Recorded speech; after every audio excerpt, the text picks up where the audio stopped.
हरे हरे कृष्ण कृष्ण कृष्ण हरे राम राम राम हरे हरे हरे कृष्ण कृष्ण कृष्ण हरे हरे विठ्ठल श्री ज्ञानदेव पंढरीनाथ भगवान की जय माऊली ज्ञानेश्वर महाराज जगद्गुरु तुकाराम महाराज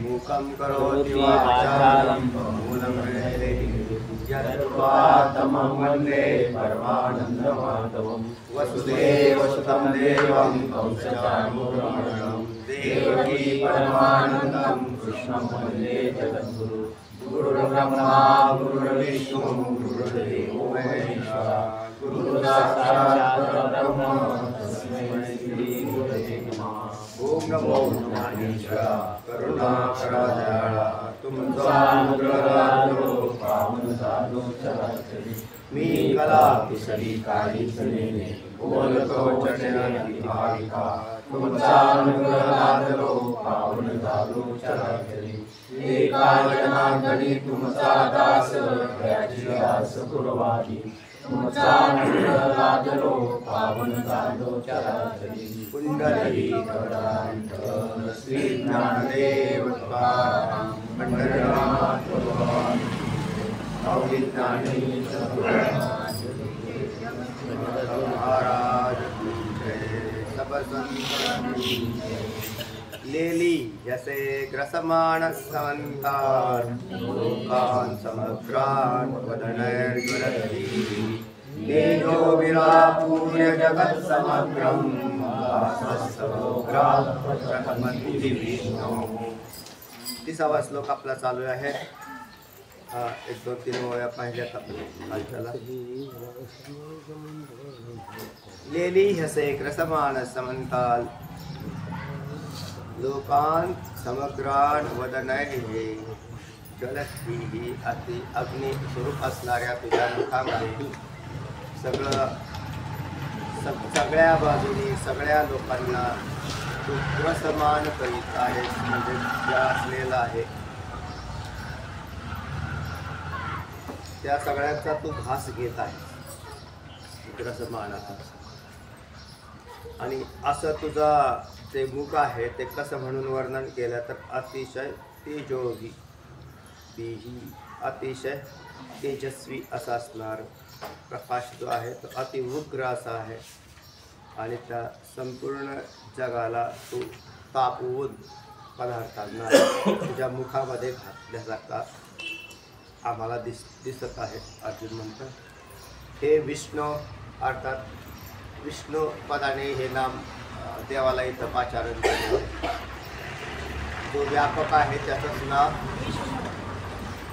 विश्वम वेवेष्टि व्याप्नोति इति विष्णु हो, असं तुम्हाला विष्णू पदार्थ विश्वम वेवेष्टि व्याप्नोति इति विष्णू, जो सर्वत्र व्यापक आहे असा आणि व्यापलेला, आणि म्हणूनच त्याची तोंडसुद्धा व्यापक आहेत हे सांगायचं विष्णू पदाने. तो सर्व अधिक व्यापक अशी बनलेली ह्याची ही मुख, आणि त्याच्यामध्ये हा अगदी लेली असे आस्वाद घेतो आहे, चाटीत आहे म्हणजेच आस्वाद घेत आहे, चवी. ज्या वेळेला पदार्थ चांगला झालेला असतो ना त्यावेळेला लोक जशी अशी बोट चाटतात तसा हा जिभेने ओठ चाटतोय, म्हणजे जीभ बाहेर काढून त्या याने. आता अग्निरूपी जिभा तेजस्वी त्याचं अग्निस्वरूप असणारं मूळ, आणि त्याच्यातून कसं केलं माऊली म्हटले होते की काल त्याला आपण पाहिली. आणि येतुली आहे आरोहण, एवढं सगळं भोजन करत असताना करिता भुके नाही उणे पण. भुकेत जर उणे पण झालं तर माणसाची चव हळूहळू कमी होते भोजनाची. ज्या वेळेला खरा माणूस भुकेला असतो त्यावेळेला त्याला कसलंही जेवण दिलं तर तो म्हणतो फार चांगलं झालं. आणि जो पोटभर जेवलेला असेल आणि त्याला कसलंही चांगलं जेवण दिलं तरी त्याला म्हणतो चवच नाही बरं. म्हणजे हा याच्यातला फरकच आहे. म्हणजे माणसं चव नाही असो किंवा पोट भरलं. त्याचा हा म्हणजे पोट भरलेला असेल मग त्या म्हणणार त्याला काय एवढी चव नाही. म्हणून रसज्ञ आणि जेवणारे सुग्रणी आणि उदारे आणि जेवणारे. हा पुढे काय माऊलींनी ओळी वापरली ना, वाढणारे रसज्ञ आणि जेवणारे, सुग्रणी आणि वाढणारे, उदारे. हा पुढे काय अर्धी तेव्हा त्याच्यामधला खाणारा खाताड असा मनुष्य असेल तर मग त्याला त्या जेवणाचा आनंद आहे. ज्या माणसाला बरेच व्याधी आहेत, रोग आहेत, पुष्कळ आहेत आणि मग त्याला स्वयंपाक कशाचा केलेला असावा, विशेष करून डायबेटिक्स असावा आणि मग पुरणपोळीचा स्वयंपाक असावा. पुरणपोळीचा स्वयंपाक त्या डायबेटिक्सवाल्याला काही कामाचा, कारण ते म्हणतो त्या सकाळची भाकरी आहे शिळी असली तरी ते आपण हे नका देऊ मला. आता पोळी ही सुंदरच असते पण पुरणपोळी खाण्यासाठी माणूस सुद्धा सुंदर असला पाहिजे, म्हणजे त्याला आजार बिजार काही नाही पाहिजे. शिवाय तो सकाळपासून उपाशी पाहिजे, खरे जेवणारे आहे. आणि मग असा जो कोणी आहे म्हणजे ज्याला जेवणाची इच्छा आहे, भूक लागलेली आहे, चांगली भूक लागलेली आहे, तर त्याला त्या जेवणाचा आनंद असतो. अर्जुन या भगवंताच्या या श्लोकातून असं वाटतं याला तर याला अशाच प्रकारचा हा रसज्ञ दिसतोय, कारण लेली हेसे त्याच्यातला रसज्ञ आणि चाटून पुसून खातो. आणि त्याचप्रमाणे अगदी माऊलींनी ओवी अशी केलेली की करिता भुके नाही उने पण, म्हणजे का आपली मानवाचं असं होतं, मानवाने समजा जर भोजन करायला सुरुवात केली, सुरुवातीला जसं भोजन करताना त्याची अवस्था असते किंवा फार भूक लागलेली, तो पहिल्या सुरुवातीला 2-3 घास तर तो काय खातो हे आणि नंतर थोडा आस्वाद घेतो आणि ते म्हणतो हो चांगलं झालं, म्हणजे पहिल्या घासाला नाही सांगितलं त्यांनी, कारण त्यावेळेला ते भुकेची तीव्रता तेवढी होती. आणि नंतर जसजसा खात गेला तसा मग तो चाकत माकत नंतर त्याला सांगितलं हो पापड घ्या ना एवढा, नाही आता नको, म्हणजे आता शेवटला तो सुद्धा घेत नाही. म्हणजे त्याची भुकेत काय होतं, उणेपणा आला. माणसाच्या भूक लागलेली ती हळूहळू संपली आणि संपली की उणेपणा आला की जेवणावर परिणाम झाला, म्हणजे जेवण नाही. याच्यात उणेपणाच नाही हो. हा म्हणजे जेवढं खाल्लेलं आहे तेवढं, कारण त्याच्या चेहऱ्यावर कुठं दिसाना. अजून एक काल सांगितलं होतं की जेवणाऱ्या माणसात पोट भरत चाललंय हे, त्याला जर ढेकर आला तर आपल्याला समजतं की बा समजा हे किंवा काय व्हायला आता थोड्याच वेळामध्ये बंद करून टाकतात, परंतु याचं काय बंद व्हायचं दिसत नाही. हा जो गिळंकृत करत चाललेला एक एक एक एक एक एक तेव्हा करिता भुके नाही उणे पण कैसे दीपण असाधारण उदयले या. जैसा रोगी या ज्वरावरी उठलेला, माऊली म्हणतात की रोगी माणूस रोगातून उठला म्हणजे ताप आलेला विशेष करून, तर तो अधिक खाव करायला सुरुवात केली त्यांनी. येऊ द्या आहे का काय ते म्हटले आधी काय खाल्लं नाही 10 दिवस, आता 10 दिवसाची वसुली एकदाच करतोय काय. त्याला म्हणतात ज्वरावरून उठला का भणगा दुष्काळ पाहला. भिकारी अगोदरचाच भिकारी आणि नंतर दुष्काळात सापडला आणि दुष्काळ संपल्यानंतर सुकाळ त्या भिकाऱ्याने पाहिला. मग त्याची जी वृत्ती खाण्याकडे अधिक काय झाली, ओढा घेऊ लागली. अगदी तसाच प्रकार या विश्वरूपाचा दिसतोय. तैसा जिभांचा लळलळाट देखीला, म्हणजेच त्या जिभा अगदी सळसळ करतायत सगळ्या पदार्थाला भक्षण करण्यासाठी. आणि मग भक्षण करण्यासाठी सगळे हे करतायत, पण त्याच्या याला पुराणा ना ते म्हणजे मोकळत चाललं. त्या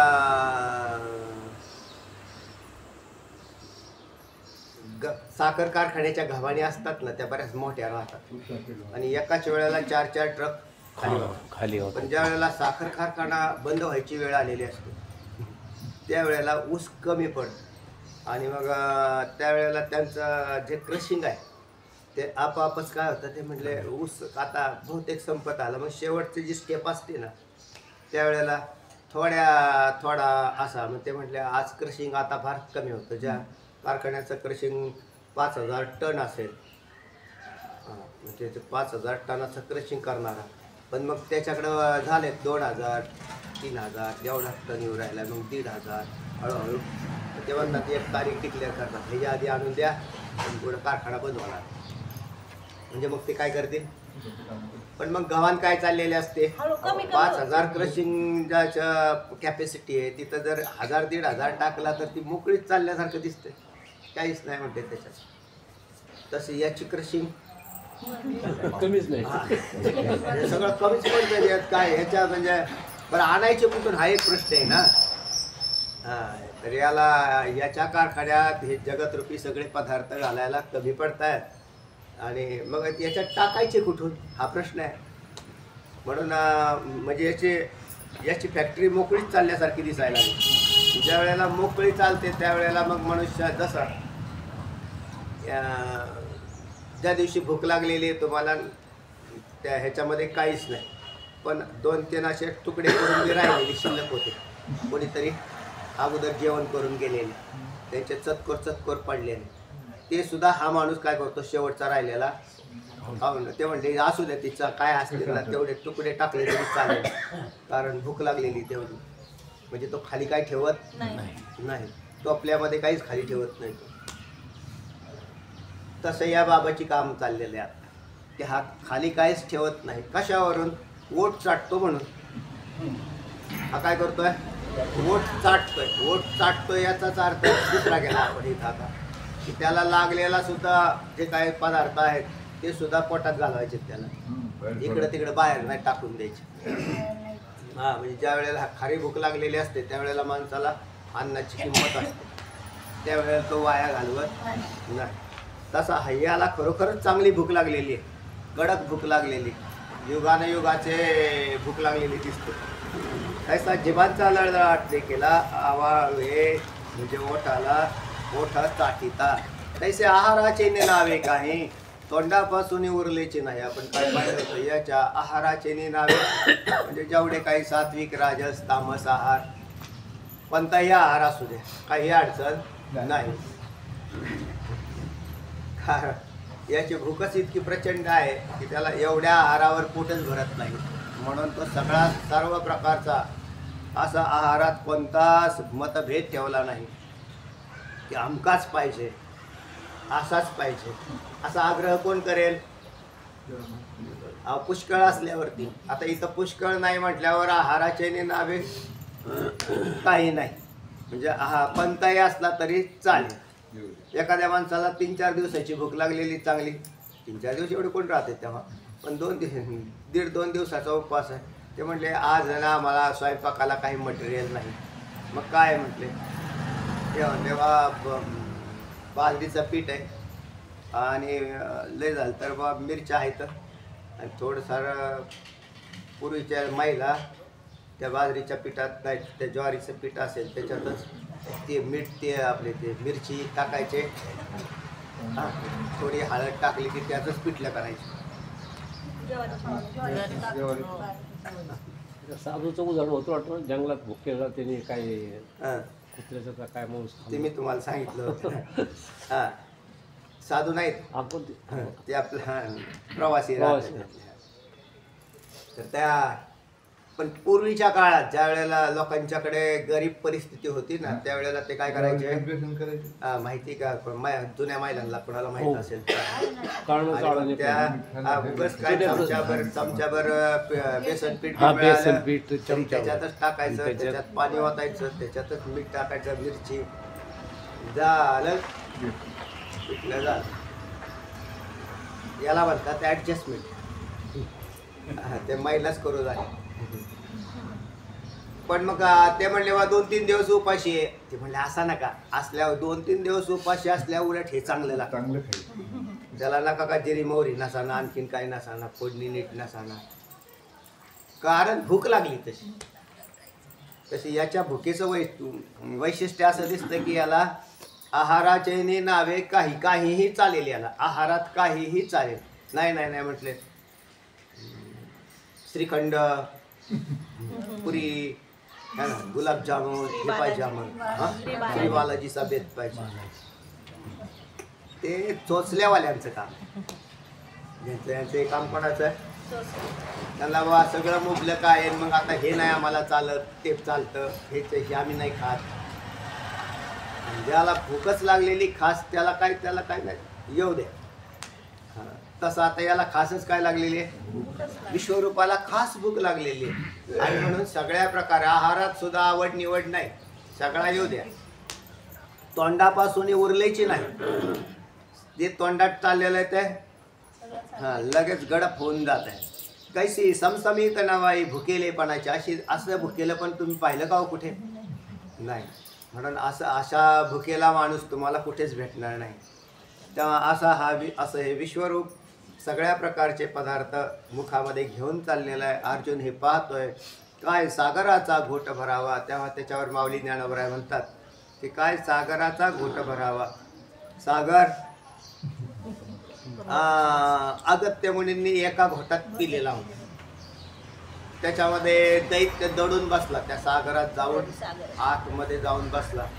त्याला काय बाहेर काढता यायला आलं नाही देवादिकांना. बरं, मग त्या दैत्याला बाहेर काढण्यासाठी अगत्य मुनींनी काय केला? समुद्रच पिऊन टाकला. त्याला शोधायचं म्हणलं, आणि तसं शोधता नाही येणार, सागरात कुठं शोधणार आहे? पण हा ज्याच्या पोटात असंख्य ब्रह्मांड राहतात त्याच्यात सागर किती राहत असतील? एक सागर नाही, याच्या पोटात अनंत ब्रह्मांड राहतात. आता ब्रह्मांडात कितीतरी भुवन राहतात, त्या भुवनात सागर राहतात. अशा सगळ्या सागरांचा जन्मदाता असणारा याच्या दृष्टिकोनातून समजा आता सागराचा घोट भरावा असं माऊलींना का वाटलं असेल? तर असं आहे की एक तर आहाराच्या नावात आहार कसलाही आहार खाते, म्हणजे काही बी खातं. एखाद्या वेळेस नारड्यात गुंतून बसलं तर पाणी पितो माणूस. म्हणून याला एक सागर एका घोटाला लागतो. कोणाला? विश्वरूपाला. म्हणजे जेवताना पाणी पिऊ नये असा नियम आहे. पण आता गुंतून बसल्यावर काय 8 ठसकाच लागला आणि गुंतून एक दोन घोट घ्या, एखादा घोट घ्या. जसं या बाबाने आहे. पण आता याचा एक घोट म्हणजे काय? अख्खा साग. म्हणजे 79% भूभागावरती पाणी आहे. 71%, 29% जमीन. म्हणजे 71% भूभागावरचं पाणी एकाच घोटात खलास. कोणाच्या? विश्वरूपाच्या. तर तेव्हा काय सागराचा आता हे अंदाजे माप असतात बरं का, तसं काय नसतं. पण त्याच्यात मागं पुढे करायचे बा, चला 71% असं जास्त भाग कमी जास्त होऊ शकतं. पण काय सागराचा घोट भरावा की पर्वताचा घास करावा. हिमालयासारखा पर्वत असावा, मेरूसारखा पर्वत असावा. अहो मेरू पर्वत म्हणजे त्रिभुवनाला ज्याचा विस्तार आहे. त्रिभुवनामध्ये विस्तार सांगितला. पाताळ, स्वर्ग आणि मृत्यू लोक, या तिन्ही लोकात जो व्यापलेला आहे त्याचं नाव मेरू पर्वत असं केलेलं आहे. आता असा जर त्रिभुवनाला व्याप्त मेरू पर्वत असेल, दाखवायला कुठे नाही ना आता असा आहे म्हणून. हा, तर दाखवण्यासारखं पाहायला तुम्हाला विश्वरूपाची जमिनीवर पण जसा हिमालय तसा नाही. पण त्याचं पुराणात वर्णन कसं आलेलं आहे? आपण पुराणावर विश्वास ठेवणारे आहोत. आपण पुराणावर विश्वास ठेवायचा. आणि नसेल तुमचा विश्वास बसेल तर हिमालय पहा. पण असं आहे, आपली या दृष्टी आहे ना ती फार कमकुवत आहे. म्हणून जसं आता अर्जुनाला तरी दिव्य दृष्टी दिल्यामुळे दिव्य रूप दिसलं, तर आपल्याला या मेरू पर्वताचं असं ज्ञान नाही राहणार. शिवाय आपल्या जवळचे नेत्र तरी काय आहेत? सगळे पदार्थ पाहण्याला अनुकूल नाही. म्हणून तो मेरू पर्वतही सोन्याचा आहे म्हणून सांगितलाय. कशाचा? सुवर्णाचा. मग आता सुवर्णाचा तर ते म्हणले कुठं दिसतंय महाराज सोनं? चला तर त्या आता असा हा मेरू पर्वत. मग आता आपल्याला एकंदरीत काय सांगायचं आहे त्याचा विस्तार सांगायचा आहे. आणि आपल्या इथला सगळ्यात मोठा पर्वत कुठला आहे? तो हिमालय आहे. भारत भूमीवरती जर पाहिला सह्याद्री कमी आहे, त्याला हिमालय मोठा आहे. मग हिमालयासारखा पर्वत, पण त्याचं काय करणार? मग ते म्हटले फुटाण्यासारखा एकदाच टाकतो तोंडात. जसा सागराचा घोट घेतो तसा हिमालयासारख्या पर्वताला फुटाण्यासारखा असा घास घेऊन टाकतो. तर तो लगेच एकाच घासामध्ये ही पर्वताचा घास करावा अशा प्रकारच्या. आता हे कशाचं वर्णन आलंय? तर भुकेलेपणाचं. त्याच्या म्हणजे त्याला तहान इतकी लागलेली की सागराचा घोट होतो आणि भूक इतकी लागली की पर्वतांचा घास होतो. ब्रह्मकटाह घालावा आघवाची दाढी. ब्रह्मकटाह म्हणजेच ब्रह्मांड. आता एका ब्रह्मांडात 14 भुवन आणि 14 भुवनांचा एकच घास करून काय म्हटलं? दाढेमध्ये टाकाल. तसं याने दाढेमध्ये पृथ्वी वागवली होती है ना?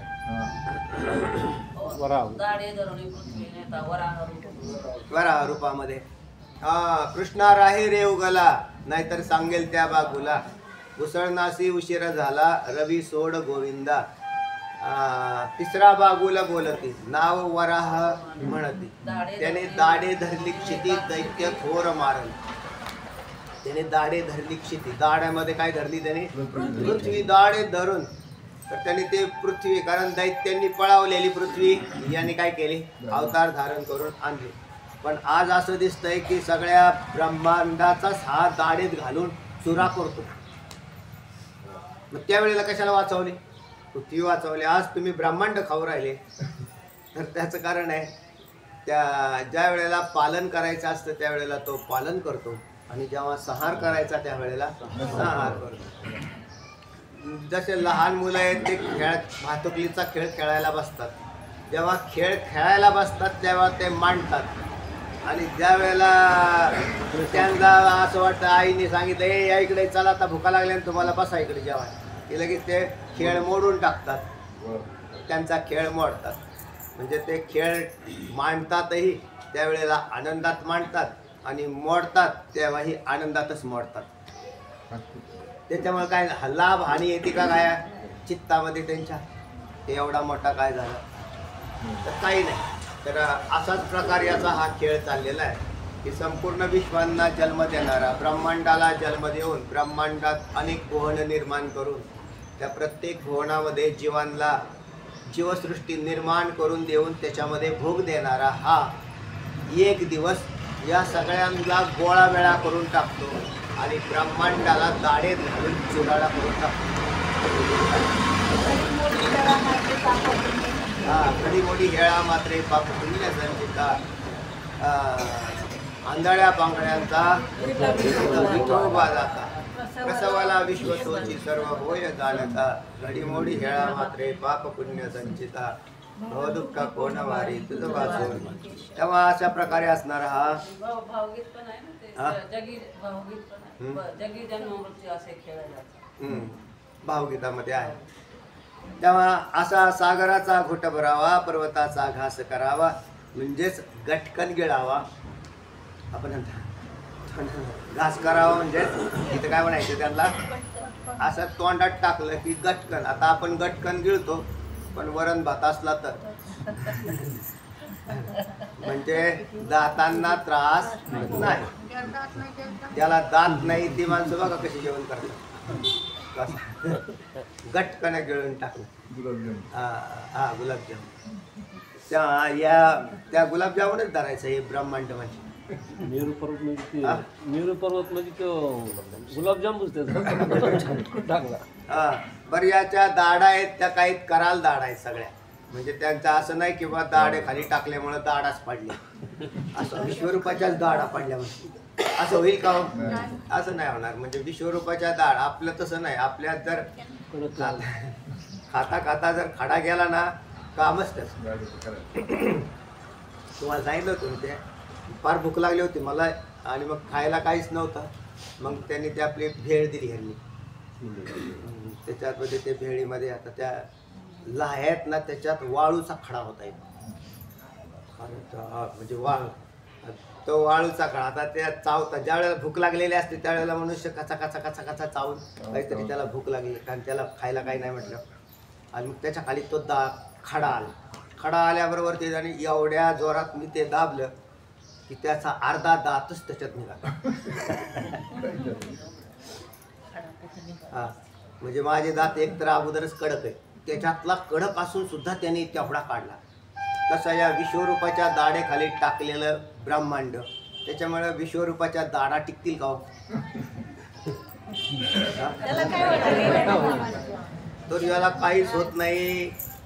म्हणजे याच्या दाढा तरी कशाच्या बनवल्यात? ज्याला मेरू पर्वतासारखा सोन्याचा पर्वत आहे तो दाढेखाली आला तरी काहीच होत नाही, ब्रह्मांड गेले तरी काही होत नाही. तर असा हा सर्व शक्तिमान. नाहीतरी सगळ्या पदार्थात शक्ती कोणी टाकली? त्याने शक्ती टाकली. वायूच्या ठिकाणी असणारी शोषण करण्याची शक्ती, तेजाच्या ठिकाणी असणारी दाहकतेची शक्ती, जलाच्या ठिकाणी भिजवण्याची शक्ती, पृथ्वीच्या ठिकाणी काठिण्याची अशी शक्ती कोणी दिलेली? तर त्याच्या ठिकाणी. म्हणून या सगळ्या शक्तीचा आश्रय जातात होय या पदार्थांच्या. त्याच्या शक्तीमुळे हे पदार्थ शक्तिमान झालेले दिसतात. एरवी अग्नीच्या ठिकाणी अग्नीची शक्ती नाही, जलाच्या ठिकाणी भिजवण्याची शक्ती नाही. हा तुम्हाला पाठीमागे दृष्टांत दिलेला होता वेदामध्ये आलेला. हा एक काडीचा दृष्टांत टाकलेला आहे. तर या सगळ्या देवादिदेवांना, वरुण देवाला, अग्निदेवाला या अहंकार झाला की आम्ही काम करतोय. पण त्यांना ते काही करता आलं नाही. अश्विनी कुमार पृथ्वीची देवता, ज्ञानेंद्रियाची देवता. तेव्हा या सगळ्या देवतांचा अहंकार देवाने काढून टाकला. हे सगळे माझ्याकडे आहेत, माझ्यामुळे तुम्ही आहात. तेव्हा तुम्ही अहंकारी होऊच नका. जगातली भूतं सुद्धा याच्यामुळे आहेत. आणि भूतं नाहीतरी जडच आहेत ना, कुठे चेतनता आहेत त्याच्यामध्ये. पण या भूतांच्यामध्ये असे गुणधर्म आहेत. पण हे सगळे गुणधर्म मूळच्या धर्मीपासूनच येतात, म्हणजे ईश्वरापासूनच आलेले आहेत. याच्या इकडून नाही धरायचे, ब्रह्माकडून नाही धरायचे. तर ईश्वराच्या ठिकाणी या सगळ्या, ईश्वर हा सगळ्या गुणांचा आश्रयदाता आहे. म्हणून किती म्हणताल तर सगळ्यात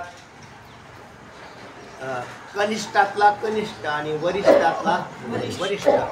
उंच तरी बहुतची उंच, नीच तरी बहुतची नीच. तुका म्हणे बोललो साच, नाही आहात पूजा केली. तुका बरोबर. हा सगळ्यात कनिष्ठातला कनिष्ठ अशा गुणधर्मांचाही याच्याजवळ साठा आणि उंचामधल्या उंचीच्या गुणधर्माचाही याच्याकडे साठा असा असणारा. आणि म्हणून मग त्याचा तो काय करतोय, या सगळ्या ब्रह्मपटकटा घालावा आघवाची दाढे. म्हणून मी म्हटलं त्याच्या दाढा कशा आहेत, कराल दाढा आहेत अगदी. दिशा सगळी याची गिळाविया, दिशा सगळी याची गिळाविया, चांदणिया चाटोनी घ्याविया, ऐसे वर्तत आहे साविया, लोलुप्य बा तुझे. वर्णन चाललेलं आहे. दिशा, देशाला मोजण्यासाठी दिशा लागतात. काल म्हटलं तुम्हाला, देश मोजायचा असेल तर दिशा पूर्व पश्चिम दक्षिण उत्तर आग्नेय वायव्य नैऋत्य ईशान्य आणि वर आणि ऋतू आणि अध अशा 10ही दिशांचा विचार केला. 10 दिशा.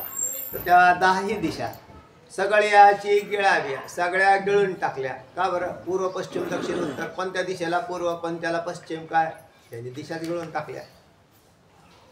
आपण ज्या वेळेला वस्तू परिच्छिन्न असते, एक देशी असते, त्यावेळेला तिथून दिशा मोजल्या जातात. आता आपण कुठं बसलो? इथं बसलो. म्हणून माझ्या समोरची दिशा इकडे पूर्व दिशा आली, पाठीमागची पश्चिम दिशा आली, डावीकडली उजवीकडली, हे आपाप झाले. कारण एक देश आहे ना, एका जागेवर बसलो ना आपण, एक देशात राहतो म्हणून. हा कसा आहे? विष्णू व्यापक. आता सांगितलं ना, तर हा व्यापक आहे. आणि व्यापक असणाऱ्याच्या दिशा कशा मोजल्या जातील? कारण हा जिथे जाईल पाहाल तिथे तो आहेच. हा नाही अशी जागा नाही. ईश्वराचं सांगतोय बरं का, ब्राह्मण तुम्ही याच्या आधीच सांगितलं, विश्वम वेष्टी व्यापनोती इति विष्णू, असं विष्णूचं लक्षण केलेलं होतं. तर त्या बरोबर लक्षात ठेवलंय. तर तो जो व्यापक आहे तर तो काय आहे? आणि म्हणून त्याला आता 10 दिशा सगळ्याची गिळाली, सगळ्या दिशा गिळल्या. त्याचं उत्तर कशात निघालंय? विष्णू या शब्दाने सांगितलं. म्हणजे मूळ श्लोकामध्ये पद कोणतं आलेलं आहे? विष्णू.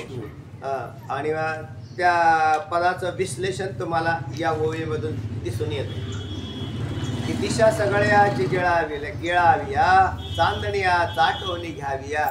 माऊली म्हणतात चांदण्या ते या विश्वामध्ये असणारे हे ग्रह, उपग्रह, तारे आपल्यापासून हजारो किलोमीटर अंतरावरती ते राहतात. आपल्याला त्यांचं ज्ञान रात्रीच्या वेळेला होतं. त्यावेळेला अंधार आहे, विशेष करून अंधारात चांगल्या चांदण्या चमकतात. पौर्णिमेला आपण पाहतो, त्यावेळेला पौर्णिमेला चंद्राचा प्रकाश आणि त्याच्याबरोबर अनेक चांदण्या अशा आपल्या प्रतिदिला येत राहतात. काही काही उशिरा उगवणारा शुक्राचा तारा पहाटेला उगवतो, अति तेजस्वी. मध्यावर येणारा मंगळ ग्रह, गुरु मोठा ग्रह आहेत ना, आणि वक्राकार असणाऱ्या शनिग्रहांसारखे, आणि त्यांच्या सोबत असणाऱ्या अनेक चांदण्या. होतो का कोटी भरी रे नुगवे निशी दिनकरण आथे जया परे. माऊली ज्ञानोबरांचा एक अभंग आहे. आपल्यापासून 15 कोटी अंतरावर नुद्धरी जय गोपाळे वीन नुद्धरी जय शशी तारे होतो का कोट्टीवरी रे, असं म्हटलं. नसरे निशी नुगवे दिनकरणात जयापर्यंत. दिनकरणात म्हणजे सूर्य जोपर्यंत उगवत नाही तोपर्यंत या चांदण्यांचा फारच गलबलाट असतो. आम्ही किती प्रकाशमान, आम्ही कशा चमकतो. म्हणजे थोडा वेळ थांबा, तो एक बाबा येईल, त्यानंतर या कुठे जातात, हरवतात, देव जातात. पण यांचा सगळा जो रात्र असते त्यावेळेला यांची चमकदारपणा पाहून घ्यावा चांदण्यांचा. त्यांचा ज्या वेळेला त्यांनी पाहिलं आपण रात्रीच्या वेळी, त्यावेळेला अशा काय ते सुरुवातीची आठवण,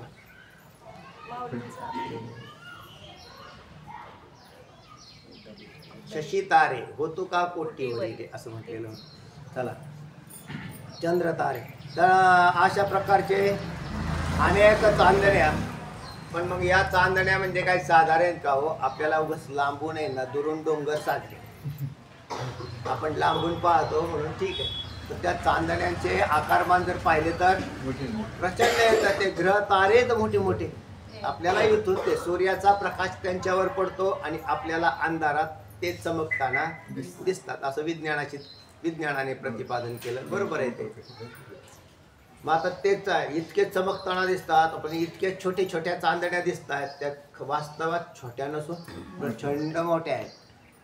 पण ते जणू काही अगदी जशी माणसं.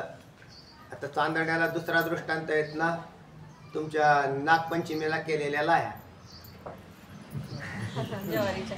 ज्वारीच्या लाह्या अशा केल्या ते छोट्या असतात, मक्याच्या मोठ्या राहतात. मक्याच्या नको आपल्याला, ज्या छोट्या असतात गावरान ज्वारीच्या केले तर त्या अशा फुललेल्या अगदी चांदण्यासारख्या दिसतात. ते म्हणजे जशी बुचकुली भरून आपणही खातो तसा हा बाबा ते म्हटले चाटूनही घ्यावया.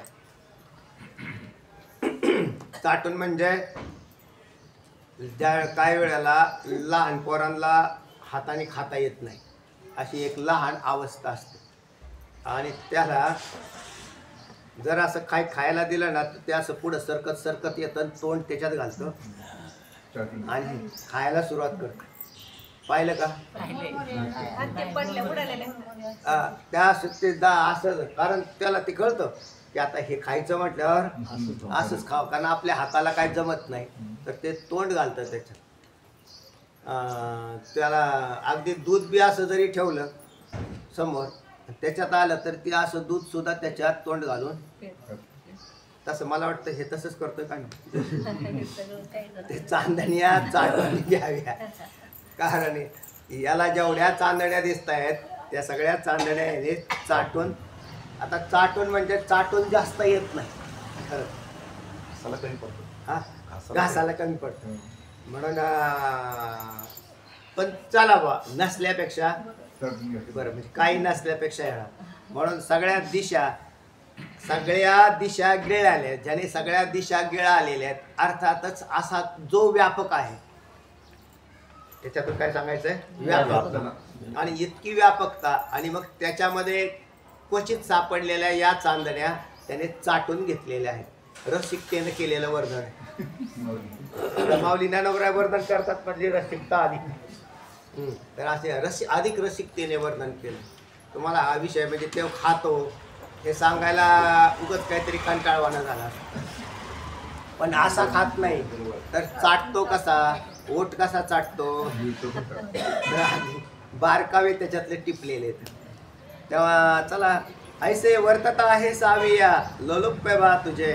लोलुप्य म्हणजे हावरटपणा, साविया म्हणजे सर्वथा म्हणजे किंवा स्वाभाविकपणे.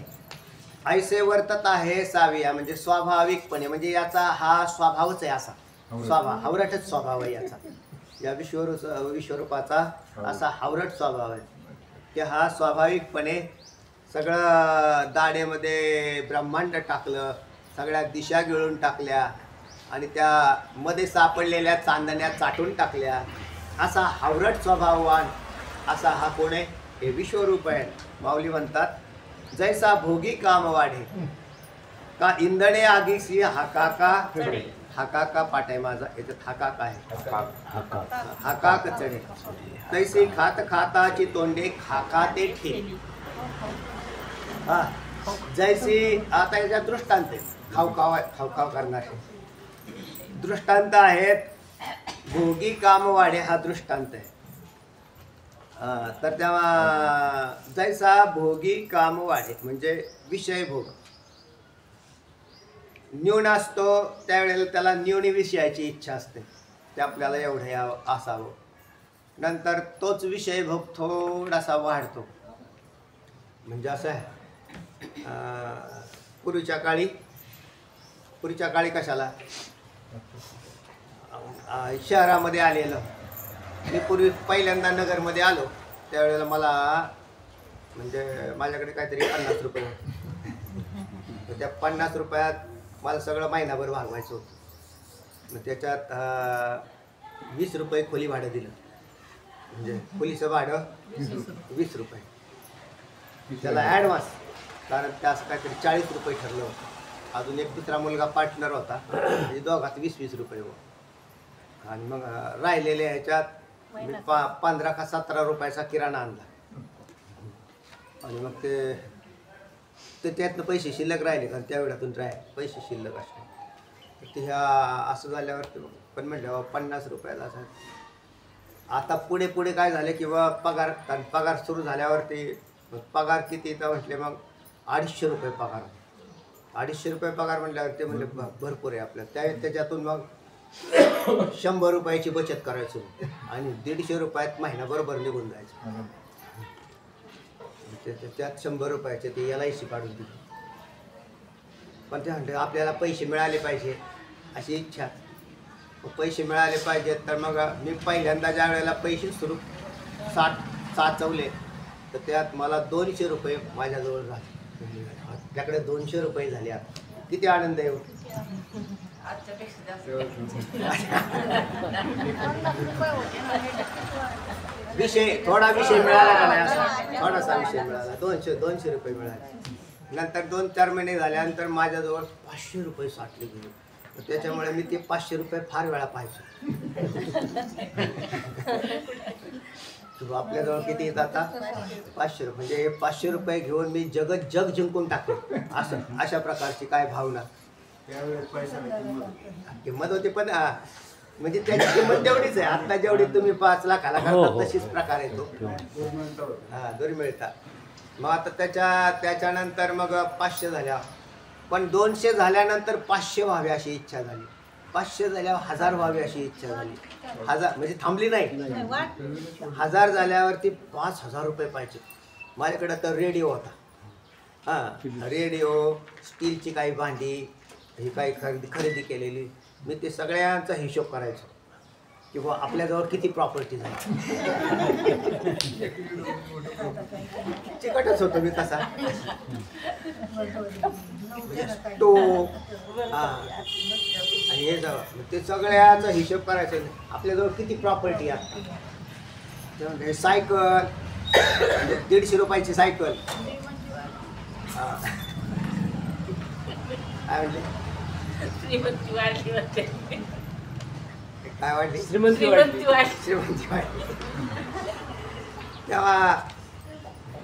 पण जास्त आता तो विषय करायचा, सारे विषयच आहेत, पण अल्प विषयात अजून आपली क्रांती व्हावी, अजून मोठा विषय मिळावा. पण जे हव्यास वाढत गेला, 5000 झाले तरी तो कमीच आहे बुवा. 5000चे लाख रुपये उत्पन्न मिळालं तरी कमीच आहे. लाखाचे 5 लाख झाले तरी कमीच आहे. कितीही पुढे वाढ झाली तरी ते म्हणजे कमीच आहे. आता किती वाढल्यानंतर आपण थांबू? म्हणजे आजही तीच अवस्था चित्तामध्ये आहे लोकांच्या, आणि सगळ्या जीवांच्या चित्तामध्ये हीच अवस्था आहे की याच्यामध्ये वाढ व्हावी. काय म्हटलंय? जैसा भोगी काम वाढे. भोग घेताना काम अधिक वाढत चालला, कमी होत गेला नाही. याचं कारण आहे काम तृप्त होत गेला, त्याला थोडं थोडं मिळत गेलं. ज्याच्यात वाढत गेला, जर नाही मिळालं की तो क्रोधामध्ये जातो. करशी देवा विना आस, करशी देवा विना आस. एक राहिलं ना. करशी देवा विना आस, अवघी होईल निरास. तृष्णा वाढविसे बहुवस, कधी सुखास न पोहोच. न करी दंभाचा सायास, तुकोबराय म्हणतात. तर तेव्हा करशी देवा. आता देवा, कारण इथे विषयात असा विषय, म्हणून कितीही विषय प्राप्त झाला, विषय भोगल्याने विषयाच्या इच्छेचा नाश होत नाही, तर त्याच्यामध्ये वृद्धी होत चालते. वृद्धी, कारण तो विषय मिळाला की त्याला अजून नवीन विषयाचा हव्यास होतो किंवा अधिक विषय भोगाची इच्छा वाढते. म्हणून भोगी काम वाढे, इंधनी आगीसी हाकाका. हा दुसरा दृष्टांत आहे. अग्नीचा दिला. जसा भोगत राहिल्याने काम वाढतो, तसा या बाबाचं दिसतंय विश्वरूपाचं. कारण हा लावायचंय कुठे तुम्हाला? याच्या तोंडात जेवढं पडतंय विश्व, हे सारं तेवढं खाऊन झालं की तो म्हणतो अजून आहे का, खाऊन झालं की अजून त्याच्यामध्ये आहे का. म्हणजे त्याच्यात वृद्धीची इच्छा दिसते, असं नाही की हा तृप्त झालेला दिसतो. म्हणून त्या विश्वरूपाला सुद्धा अशी भूक लागलेली आहे की ज्याच्यामध्ये खार कमी पडत आहे. आणि त्याला दृष्टांत आहे जीवाच्या परिचयाचा की भोगी काम वाढे. भोगताना कामाची अधिक वृद्धी होत चालते. का इंधने आगीसी हाका कसडे, किंवा पहा अग्निसी म्हणजे आग. आता आलाय शिमगा. मग होळी आली ना. मग होळी आली तर होळीमध्ये सगळ्यांनी पहिल्यांदा सुरुवातीला गावच्या आमच्या होळ्या राहायच्या, तर त्याच्यात गौऱ्या, थोडीशी लाकडं, नंतर ज्याने आपापले 5 गोवऱ्या घेऊन यायच्या असं गावात प्रथा हा, असते. 10 न्यायच्या, 5 10 न्यायच्या, आणायच्या, 5 5 आणि घरात आपल्या घरासमोर होळी करायची. तिथं नेऊन टाक. मग आता त्याच्यात हा सामुदायिक होळीमध्ये 5 आपल्या गोवऱ्याने होऊन टाकायच्या, तर 10 म्हणजे त्याच्यामध्ये त्या होळीमध्ये द्यायची. किती गोवऱ्या टाकल्यावर तिची विसते? वाढत अच्छा, किती गोवऱ्या टाकल्यावर नाही तर त्याच्यात जेवढे टाकत गेलं की वाढत चालले, टाकत गेलं. ते म्हणले टाकण्यासाठी म्हणजे विजवण्यासाठी टाकताय का वाढण्यासाठी टाक? तर जसं आहे ते वाढ होते त्याच्यामध्ये. जितक्या गोवऱ्या नेऊन टाकल्या की त्याच्यामध्ये नंतर मग पोरं राहतात ती मग गावात इकडं तिकडं पडलेले लाकडं गोळा करतात. शेतीचे अवजार चोरून भेटतात. पण आणायचे ना. हा, चोरण आता त्याच्यात अवजारे नाही टाकाव, पण ते उन्हाळ पोरं ते काम करायला. पूर्वीचे लोक नव्हते, ते उन्हाळ पोरं काम करायला. हा, तर तुम्ही पडलेले इकडं तिकडं कुठं काय असेल कचरा तेवढा नेऊन टाका वाटलं, लाकडं तिकडं आमकडं. हा, पण विहिरीवर असलेले कणा पाटी वगैरे ते बी उचलायचे. ते खोडीलपणाचा प्रकार आहे. ते काय ते नेऊन टाकावं असं थोडे. नाही. पण मग असं आता आपल्याला इथला दृष्टांत काय होता आपला, की जसा अग्नी पेटलेला आहे तर अग्नीमध्ये जर बाकीच्यांनी आणून ते हे टाकलं, इंधन टाकलं. गोवऱ्या म्हणजे काय? अग्नीचं इंधन आहे, लाकडं हे इंधन आहे. आणि मग त्याच्यामुळं ते म्हणले बा फार लाकडं टाकल्यामुळं अग्नी विझला. विझला नाही, तो वाढला, म्हणजे त्याच्यामध्ये अधिक वृद्धी झाली. असा म्हणजे पहिल्या दृष्टांतापेक्षा हा दृष्टांत श्रेष्ठ झाला. कुठला? अग्नीचा. कसं म्हणतात तर वाढ झाली. अग्नीने खाऊन टाकलं, गिळंकृत केलं आणि तो अग्नी अजून वाढतो. दोघी काम वाढे ही गोष्ट खरी आहे. पण अग्नीच्या बाबतीमध्ये अग्नीमध्ये जेवढे इंधनाचे पदार्थ पडले तर त्याच्यामुळे अग्नी दुप्पट होतो. ते म्हणले दुप्पट पदार्थ टाका, तो चौपट होतो. चौपट टाका, 8पट होतो. तसं याने हे विश्वरूपात हा खातोय. सगळे रणांगणावरचे वीर खाल्ले, अजून आहेत का? आता आणता कुठून? जेवढं होतं ते तेवढं दिलंय तुला. ते म्हणले म्हणून तर तो काय करतोय, त्याचं तोंड मोकळं पडलेलं दिसू राहिलं. वाढतच चाललंय त्याचं खाणं. हा, म्हणजे खाणं त्याचं एक तर त्याचं पोट भरत नाही आणि हा अग्नीच्या सारखाच अगदी याचं खाणे. जितके पदार्थ याच्या तोंडात टाकले तर त्याच्यामुळे याची भूक शमली नाही तर भडकाव होतो.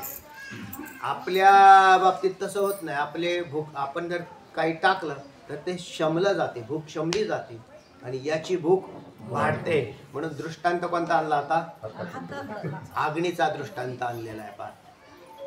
मग ते म्हणले मग भोगी काम वाढे याच्यापेक्षा अग्नीशी हाकाका चढे याच्यात काय फरक पडला? तर भोगी काम वाढे पण जीवाचा वाढे.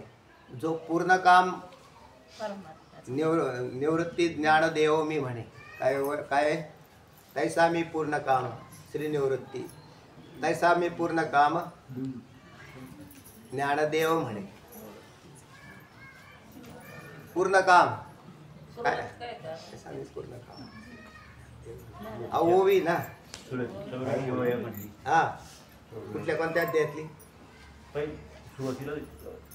बहुतेक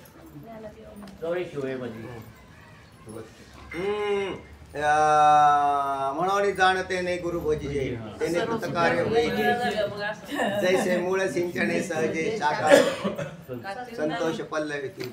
हा, का चिंतामणी आली हाती, का चिंतामणी आली हाती. तैसा मी पूर्ण काम श्री निवृत्ती ज्ञानदेव. सुरुवातीला जैसे डोळे अंजन भेटे त्यावेळी दृष्टीशे फाटा फुटे. मग वास पाहिजे ते प्रगटे मान. का चिंतामणी आली हाती सदा विजय वृत्ती मनोरथी. तैसा मी पूर्ण काम श्री निवृत्ती ज्ञानदेव. आपण दृष्टांत माऊलींचा की भोगी काम वाढे. का तुमच्या बाबतीत कुठं काय? तुम्ही तर पूर्ण काम आहात. म्हणून साधू संत जे आहेत ते कसे येतात? म्हणजे ह्यांना हा दृष्टांत बसत नाही. म्हणून या दृष्टांतापेक्षा अग्नीचा दृष्टांत हा भारी ठरला. म्हणून अग्नीचं तसं नाही. अग्नीचं सरसकट काम आहे.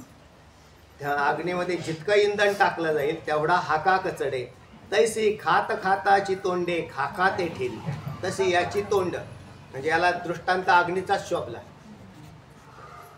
तशी त्याची ही जी तोंड आहेत विस्तृत विशाल अनेक, एक तोंड नाही, तोंड किती येतं अनेक आहेत. आणि अनेक, आता एकाच तोंडाला पुराणात बाकीच्या तर तशाच राहिल्या गावानी मगाच्या भाषेत, ते तर कोरडेच पडले. ते बऱ्याच ठिकाणी साखर कारखाने उत्पन्न झाले. पाठीमागच्या काही काळामध्ये बरेच साखर कारखाने तयार झाले. पण ते साखर कारखाने तयार होताना त्यांच्याकडे खरोखर अधिकृत क्षेत्र आहे का की ज्याच्यामुळे तितका उत्पन्न निघेल आणि त्या कारखान्याला जाईल. शिवाय महाराष्ट्राची परिस्थिती दुष्काळग्रस्त राहते अधूनमधून. जर दुष्काळग्रस्त असेल तर ऊस काय काढतील, ते कारखाने बंद पडायचे. म्हणजे काय सलग 2-2, 3-3, 4-4 वर्ष कारखान्याला मालच नाही, अशी काही कालावधी येऊन गेली. नाही तर मग ह्याच्या क्षेत्रातला ऊस पळव, त्याच्या क्षेत्रातला ऊस पळव, हे ऊस पळवा पळवी राहायचे, हे कारखाने ऊस पळवायचे. नाहीतर मग त्या कारखान्याने जास्त भाव द्यावा, त्या कारखान्यापेक्षा म्हणजे तिकडली माणसं आपापच ऊस कुठं घालतील असं, म्हणजे याला कॉम्पिटिशन तयार होतं. पण जे त्यांच्या बऱ्याच कारखान्याच्या गव्हाणी काय झाल्या, ऊस पडल्या. तसे या हा बाबाचे बी तोंड किती येतं अनेक, म्हणजे कारखाने किती येतं अनेक. बरं, एकाच कारखान्याला माल पुराणा तर बाकीच्या कारखान्याचं काय करायचं. तशी ही बाकीची तोंड नुसतीच पाव राहिलाय, तो हाय का काय खायला, हाय का काय खायला. कोण हे विश्वरूप रूपी भगवंताची जी अनेक मुख आहेत, ते खात खाताची तोंडे खाकाते ठेली, खा त्याच्यामध्ये तशीच खाखा करीतच राहिली. खाकाते ठेली म्हणजे खाका करीत राहिली. आहे का काय, आहे का काय, इकडं आहे का काय, तिकडं आहे का काय, त्याला खाकाते ठेली. असं काय झालं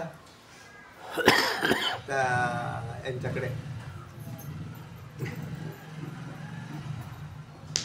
चार्टर्ड अकाउंटंट होते आमचे PM भंडारी, ते वारले. ते त्यांच्याबरोबर मी काम करायचो 2 वर्ष. त्यांच्याबरोबर आर्टिकलशिपला होतो CAचे. तर त्यांच्याबरोबर मग त्यांच्या घरी जायचं. पण एक दिवशीचा प्रसंग, त्यांची मंडळी निघून गेल्या बाहेर कुठं गावाला. आणि ते म्हटले जगताप बस गाडीवर. ते म्हटलं आपण काहीतरी खाऊन येऊ. याला भूक लागली होती, त्यांना, मला नव्हती भूक लागली. भूक लागली होती PMलाच लागलेली होती, म्हणजे भंडारी साहेबांना.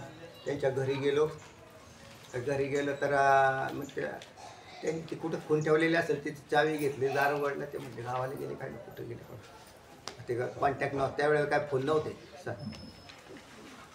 आणि मग त्याने ते पाहिलं तर मग भूक लागलेली, तर त्यांनी पाहिलं त्याच्यात काही नाही.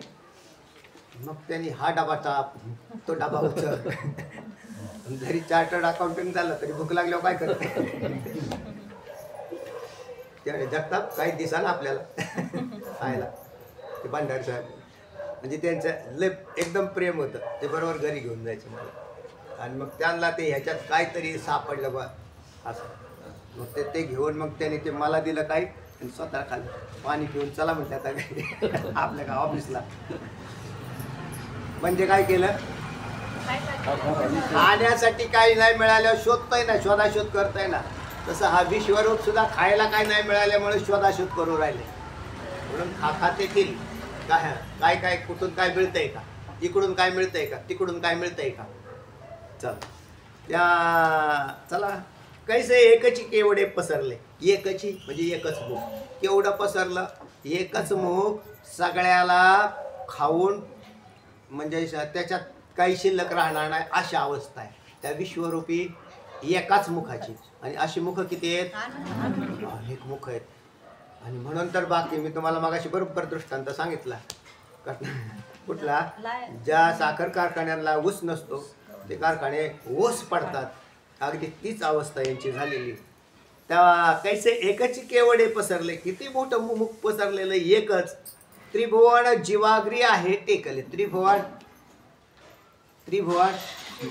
स्वर्ग मृत्यू पाताळ, पुन्हा तोच तल वितल सुतल रसातल तलातल महातल पाताळ. खालचे वरचे भूलोक भूरलोक जनलोक तपोलोक सत्यलोक, वरचा सत्यलोक म्हणजे ब्रह्मलोक जनलोक.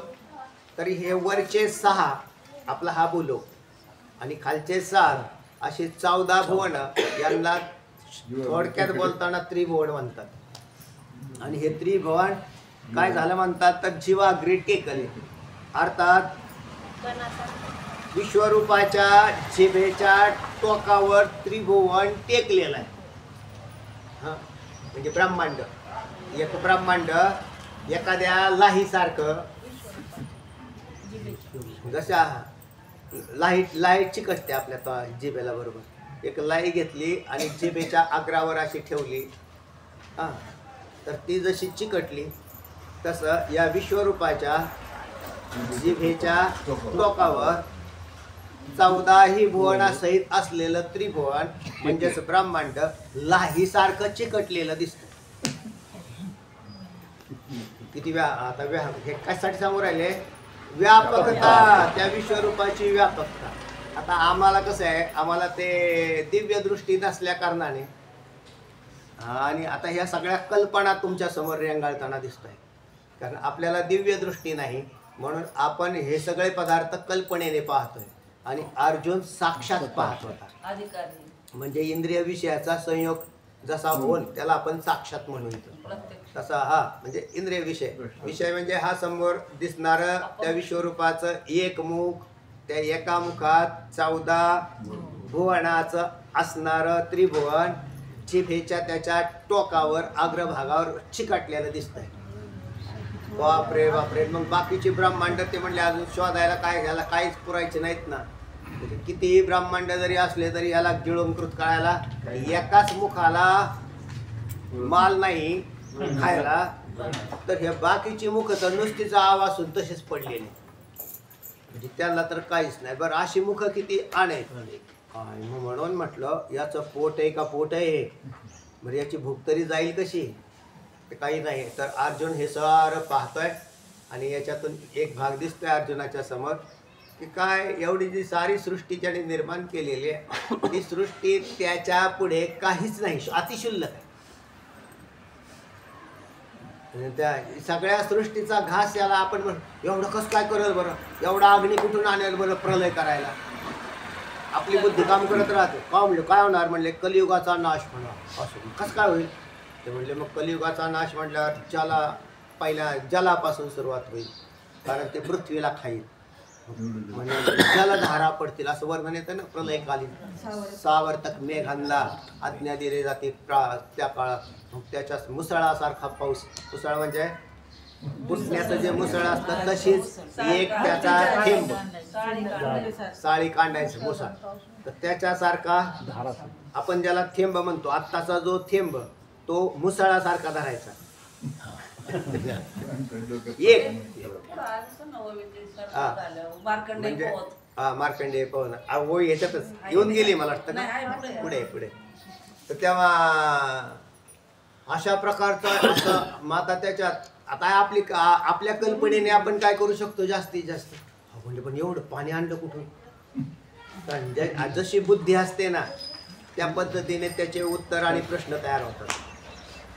पण त्याच्यानंतर काय होईल, म्हणजे सगळं जलमय होईल, सगळं पाणी आहे ते पृथ्वीला खाऊन टाकेल, पुढं काय होईल, मग प्रचंड अग्नी होईल येईल. एवढा अग्नी कुठून आणायचा महाराज, तो सूर्य तर लय लांब आहे तिकडे, तो लांब आहे असा नाही. प्रलय काळात 12 आदित्य एकमेकाला येऊन धडकतात, आदित्य म्हणजे सूर्य, आणि मग आता ते सूर्य तरी बिंब तरी बचके एवढे, परिप्रकाशात त्रैलोक्य थोकडे, हा शब्दाची तेने पाडे अनुभवावी अशी ओवी आली. पण बिंब तरी बचके एवढे, सूर्य किती मोठा आहे बरं, त्याच्यात किती अग्नी असणार आहे, त्रैलोक्याला जाळून टाकेल इतका अग्नी त्याच्याजवळ शिल्लक. आम्हाला त्याचं ज्ञान नाही, कारण तो त्या दूर अंतरावर असल्याने सध्या बरं आहे, तो इकडे आपल्या भेटीला आला नाही म्हणून ठीक आहे. पण मग कल्पना करणाऱ्या माणसं ते म्हणजे एवढा अग्नी कुठून आणणार, पाण्याला एवढ्या पाण्याचं शोषण करायला अग्नी किती लागेल, प्रचंड लागेल, आणि तू कुठून आणणार याला काय कमी होईल. म्हणून याचा अतिप्रचंड विश्वरूप हे दाखवून त्याच्यातून एक सिद्ध केलं की ही ब्रह्मांड त्याच्या काताला पुरत नाही, आणि यांचा ते म्हणले कसं काय मारेल आणि कसं काय खाईल आणि काहीच नाही. आपल्या सगळ्या कल्पना फेल आहेत. तर इतकं हे प्रचंड उग्र रूप अर्जुनाने पाहिलं आणि मग त्याच्यातून एक लक्षात आलं की मग इथे काहीच अडचण नाही. साधारण तुटपुंज्या बुद्धीच्या व्यक्तीला असं वाटतं एवढीच पृथ्वी आणि एवढे या पृथ्वीवर जेवढं पाणी एवढंच पाणी आणि जितका अग्नी दिसतोय एवढाच अग्नी वायू आहे असं नाही. तर ही आपल्या मर्यादित बुद्धीने आपली केलेली इथपर्यंतच आपलं ज्ञान आहे. पण अशी भुवन याच्या एका ब्रह्मांडात किती आणि अशी किती ब्रह्मांड याच्या पोटामध्ये राहतात आणि ती सारे एका ब्रह्मांडाला लाहीसारखा हा जिभेच्या अग्रभागावर घेऊन खातोय. तर याच्यावरून लक्षात येईल याची भगवंताची व्याप्ती किती आहे, विराट रूपाची व्याप्ती किती आहे. चला तेव्हा कैसे एकच केवडे पसरले, एकच मुख याने किती मोठं पसरलंय. काय या मुख दिसतंय हे प्रचंड अकराळ विक्राळ एकच मुख. त्रिभुवन जीवाग्री आहे टेकले, त्या एकाच मुखात हे त्रिभुवन याच्या जिभेच्या अग्रभागाला टेकलं. जैसे का कविट घातले वडवानळ. कवटाचा दृष्टांत आणला वा माऊलींनी. म्हणजे वडवानळ हा सागरामध्ये असलेला अग्नी, जसा पंचाग्नी त्या पंचाग्नीमध्ये दावाग्नी वडवानळ हे पंचाग्नी आहे. तर त्याच्यात 5 आहेत. विद्युत अग्नी, शिवनलाग्नी सांगितले होते ना आता तुम्हाला पाठीभाग. म्हणजे इथं आत्ता विषय येऊन गेलाय.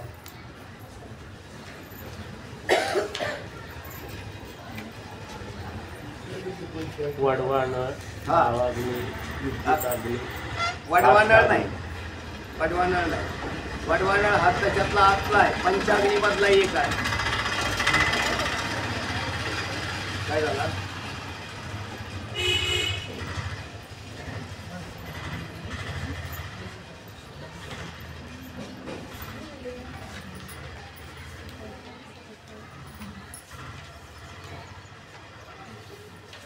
त्याच्यातच येऊन गेला ना हा. 11व्या अध्यायातच विषय आलता.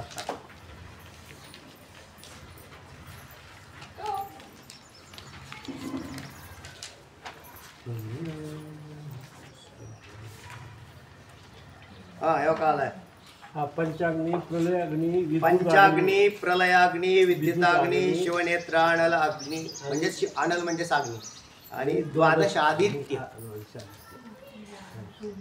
तर ह्या 5 प्रकारच्या अग्नींचा विचार केलेला होता. त्याच्यात पहिला पंचाग्नी, दुसरा प्रलयाग्नी. प्रलयाच्या काळात ज्या अग्नीला तुम्हाला त्यावेळेला मी दृष्टांत देऊन सांगितलं होतं, जसं राखीव सैन्य असतं. राखीव सैन्याचा दृष्टांत टाकला होता ना. ते राखीव सैन्य युद्धात पुढे बाउंड्रीवर राखीव सैन्य नसतं. त्यावेळेला पुढच्या सैन्याने पुढचं सैन्य लढायच्या वेळेला ऑर्डर नंतर येते की बा सैन्याचा पाठीमागून कुमक पाठवा. त्यावेळेला राखीव सैन्य पाठवलं जातं. बरोबर आहे का नाही? तसाच प्रकार प्रलयाच्या वेळेला अग्नीचा केला जातो. म्हणजे हे सगळे अग्नी याच्याच ठिकाणी राहतात, या विश्वरूपाच्या ठिकाणी. पंचाग्नी, प्रलयाग्नी, विद्युत अग्नी. जसा मेघांच्या विजामधून हा प्रकट होतो तो विद्युत अग्नी. चौथा शिवनेत्र अनल म्हणजे तिसरा डोळा, भगवान शिवजींचा तिसरा डोळा. तो सगळ्या सूर्यांचा सूर्य आहे. नंतर द्वादश आदित्य हा 5वा, म्हणजे 12 आदित्य त्यांचा एक अग्नी असा पकडलेला आहे. तर असे यांना असे 5ही प्रकारचे असणार. आता याच्यात पंचाग्नीच्या अंतर्गत हे वडवानळ, दावाग्नी हे कशाच्या अंतर्गत आहेत? त्या पंचाग्नीच्या अंतर्गत येणारे आहे. अजून 2-3 आहेत. नाही आता ते मला नाही माहिती, पण हे 2 मला माहिती. म्हणजे दावाग्नी आणि वडवानळ. तर त्याच्यातले हे त्याच्यातलेच भाग आहेत. असतील कदाचित. चला तेव्हा याच्यात आता वडवानाळाचा विषय आला, जो सागरामध्ये आहे अतिप्रचंड, पण त्याचं नाव काय आहे? वडवानळ असं आहे. आणि असा वडवानळ ज्याची लांबी, रुंदी, उंची, तीव्रता काही पटीत आहे, असंख्य आहे, प्रचंड मोठा असा आहे. त्याच्यात एखादं कवटाचं काय व्हायचं? आता कवटाचा सीझन चालू आहे आता. एक कवट तेवढ्या अग्नीत टाकलं तर ते असं टाकीपर्यंत, जसं काल मी तुम्हाला सांगितलं की ज्वारीच्या ताटाचा वरचा पाला एखाद्या भडकणाऱ्या अग्नीत जर असा टाकला तर तो तसाच वरचीवर जळून जातो, खाली राख सुद्धा जात नाही त्याची. तसं त्या कवटाला वडवानाळात कवट टाकल्यावर त्याचं काय होणार आहे? कवट म्हणायचं आहे ना ते ब्रह्मांडाला, म्हणून कवट सांगून ब्रह्मांड सांगायचं. कवटाच्या आतमध्ये काही बिया असतात, तसे ब्रह्मांडाच्या आतमध्ये भुवन असतात. कवटाच्या आतल्या बिया पाहिल्या ना? हां, तसं कवटाच्या आत तुकोबरायांनी उंबराचा दृष्टांत केलेला आहे. आणि आहे ना अनंत ब्रह्मांड उम्र ऐसे उंबरे झाडे किती, ऐसे नवखंडी किती झाडे, काय अनंत ब्रह्मांडे. हा त्याच्यामध्ये म्हटलं की उंबराच्या झाडाचा दृष्टांत तुकोबरायांनी केला आहे. ऐशी उंबराची झाडं किती, एका नवखंडात किती उंबराची झाडं राहतात. एक उंबर म्हणजे एक ब्रह्मांड. इथे माऊली ज्ञानोबा एक कवट बनतात, म्हणजे त्या वडवानाळात जसं कवट टाकून द्यावं, आणि कवट टाकलं काय होईल, त्याचं काय होणार आहे हो, ते काताला पुरायचं नाही. तसं याच्या विश्वरूपाच्या मुखामध्ये हे त्रिभुवन काय झालेलं आहे, अगदी जीवाग्या असं काही तिथं असल्या आहे काय आणि नाही काय, तर काहीच नाही, अशा प्रकाराने चाललेलं आहे. चला तेव्हा एका तोंडाचं वर्णन झालं. हे कैसे एकच केवडे पसरले, त्रिभुवन जीवाग्री आहे टेकले, जैसे का कविट घातले वडवानळी, कैसी अपार वदने, आता येतुली कैची त्रिभुवने, का आहार न मिळता येणे माने, वाढवली सैंग. याचं नंतर पाहू चिंतन. कुंडली विठ्ठल श्री पंढरीनाथ भगवान